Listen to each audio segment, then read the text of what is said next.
શિક્ષકગણ તથા મારી સાથે ભણતા મારા વાલા વિદ્યાર્થી મિત્રો, આજે હું તમને રામ ભગવાન વિશે જે કંઈ પણ કહું તે સૌ શાંતિ સાંભળો તેવી મારી નમ્ર વિનંતી. શ્રી રામ વિષ્ણુનો જ અવતાર હતા. મર્યાદા પુરુષોત્તમ તરીકે જાણીતા એવા શ્રી રામ એક યોદ્ધા હતા તો કરુણાની મૂર્તિ પણ ખરા. રાજા દશરથ અને રાણી કૌશલ્યાના પુત્ર લાડલા પુત્ર એવા શ્રી રામ એક યોદ્ધા હતા. શ્રી રામ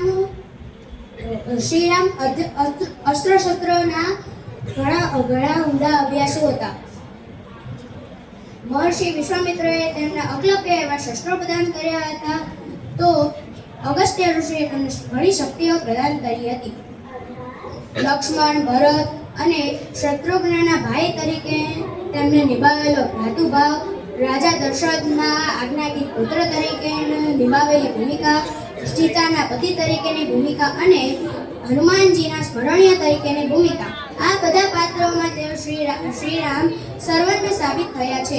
તેથી તેમને મર્યાદા પુરુષોત્તમ તરીકે પણ ઓળખાય છે.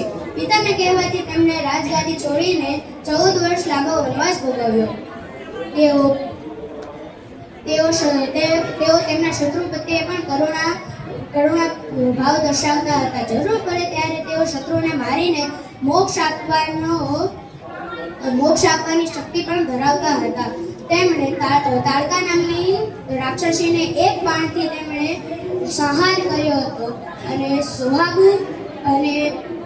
સોહાગુ અને જહીનને સમાન બાણથી તેમનો વધ કર્યો હતો. તેવી જ રીતે સીતાના સ્વયંવર સ્થળે તે શિવ ધનુષ્યને સ્વયંવર સ્થળે લાવવા માટે ઘણા લોકોનો સહારો લેવો પડ્યો હતો. તે શિવ ધનુષ્યને તેમણે આસાનીથી ઉપાડી લીધું હતું. શ્રી રામે ખરદૂષણ અને તેની સેનાને એકલા હાથે તેનો વિનાશ કર્યો હતો. તેઓ પરમ શક્તિશાળી હતા, પણ તેમની શક્તિનો કદી નિરુપયોગ ન કર્યો હતો. બીજી તરફ રાવણે સીતાને 30 દિવસ આપ્યા હતા. જો 30 દિવસમાં સીતા તેની સાથે લગ્ન કરવા ન માને તો તે સીતાનો વધ કરી દેશે અને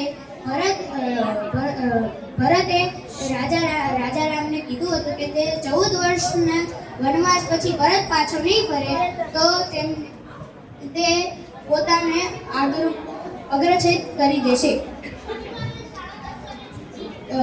જ્યારે શ્રી રામ દરિયા કિનારે હતા ત્યારે લગભગ 30 દિવસ બાકી હતા. તેમણે 30 દિવસમાં દરિયો પાર કરીને રાવણને મારીને સીતાજીને રાવણની કેદમાંથી આઝાદ કર્યા અને તરત જ અયોધ્યા નીકળી ગયા. અસ્તુ.